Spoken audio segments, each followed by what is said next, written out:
আসসালামু আলাইকুম। Town life and kitchen room YouTube channel. আপনারা সবাই কেমন আছেন? আলহামদুলিল্লাহ আমি ভালো আছি। অনেক দিন পরে একটা ভিডিও নিয়ে চলে আসলাম। শীতে চলে যাচ্ছে, ভাপা পিঠার একটা রেসিপি নিয়ে আসলাম। আপনারা দেখেন এবং বলবেন আমার ভিডিওটাতে কোথাও কোনো ভুল আছে কি না, সেই জায়গাগুলো আপনারা সুন্দরভাবে একটু আমাকে বলে দিবেন, কমেন্ট করবেন।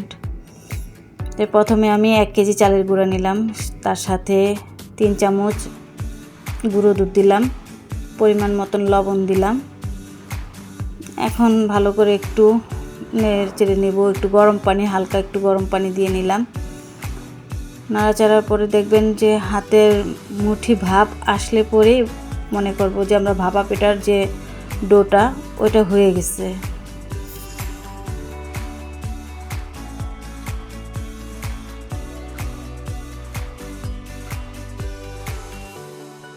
আর ভাপা পিঠা বানাতে কি লাগবে সেই উপকরণগুলো এক ঝলক দেখিয়ে নিলাম।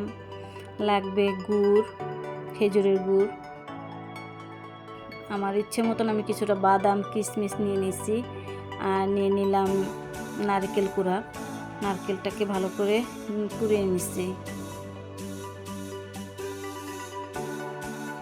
একটা চালনির মাধ্যমে গুঁড়িগুলোকে একটু ছেঁকে নেব, যেন চালের গুঁড়োগুলো দানা দানা ভাব না থাকে, সফটভাবে যেন পিঠাটা হয়ে যায়।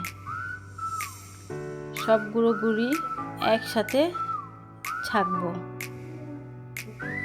দেখতে থাকেন আপনারা আমার ভিডিওটা সম্পূর্ণ না টেনে।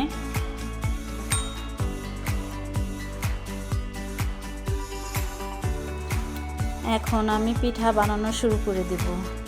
একটা কাচের বাটির মধ্যে প্রথম স্তরে কিছুটা গুঁড়ি দিয়ে নিলাম, তারপরে একটু নারকেলের কুড়ো দেব।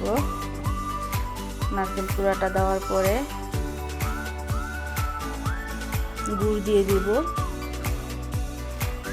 গুড়টা আপনার যতটুকু আপনি মিষ্টি খাবেন, আপনার মিষ্টির ভাবটা আপনার যতটুকু ভালো লাগে ওই আন্দাজে আপনি মিষ্টিটা দিয়ে নেবেন গুড়ের।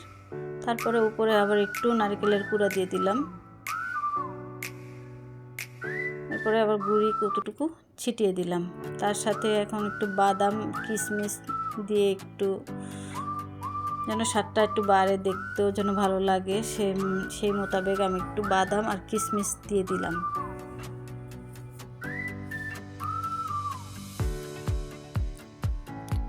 এখন হাত দিয়ে একটু চেপে যেন পিঠাটা যেন না ভেঙে যায় সেভাবে বসাবো। আর পিঠাটা অনেকে অনেক রকম সুতি কাপড় দিয়ে বা সাদা মার্কিন কাপড় কিনে পিঠার জন্য নেয়। আমি এখানে সবজি বা ফলের দোকানে যে জালি ব্যাগগুলো দেয় সেই ব্যাগগুলো ব্যবহার করছি, তাতে পিঠাটা তাড়াতাড়ি ভিতরে ভাপটা আসে গরম পানির। আমি মনে হয় যে এটা আমার কাছে খুব ভালো একটা লাগলো, সেজন্য আমি এটাই ব্যবহার করি। আর ওখানে আমি কলসির উপরে একটা মাটির ঢাকনা, ছিদ্র ভাপা পিঠা বানানোর জন্য ওই রকম একটা ঢাকনা কিনে নিয়েছিলাম। এটা যে কোনো ওই মাটির যে জিনিসপত্র থালা প্লেট বিক্রি করে সেই সব দোকানে পাওয়া যায়, বা অনেকে মাথায় করে যে খাঁচি করে বাড়িতে নিয়ে আসে বিক্রি করার জন্য। তা আমার এই ঢাকনাটার বয়স অনেক দিন হয়েছে, প্রায় তো 15-16 বছর হয়ে গেছে। আমি এটা খুব যত্ন সহকারে রাখি।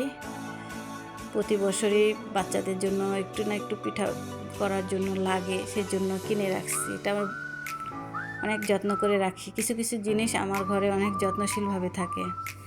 এখন কথা বলতে এই যে পিঠা হয়ে গেছে, একটু আঙ্গুল দিয়ে চেপে দেখলাম যে পিঠাটা কি হয়েছে কিনা, সেটা দেখলাম যে হ্যাঁ পিঠা হয়ে গেছে। এখন পিঠাটাকে নামাবো।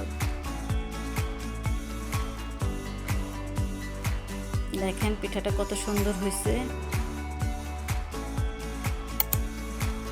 হ্যাঁ, খুব ভালো লাগলো আমার কাছে, নিজের কাছে খুব পিঠাটা খুব সুন্দর হয়েছে। দেখি যে কোনো দিক থেকেই ভাঙেনি, খুব সুন্দরভাবে হয়ে গেছে। একে একে এরকম করে সব কয়টা পিঠা বানিয়ে নেব। আর পিঠাটা আমি সকাল সকাল বানাচ্ছি, যেন বাচ্চাটা ঘুম থেকে উঠেই যেন দেখে যে একটা পিঠা হয়ে গেছে ওদের জন্য। যেন তাদের ভিতরে একটা খুশির একটা ভাব চলে আসে। আর শীতের সকালে গরম গরম ভাপা পিঠা খাওয়ার স্বাদটাই অন্যরকম।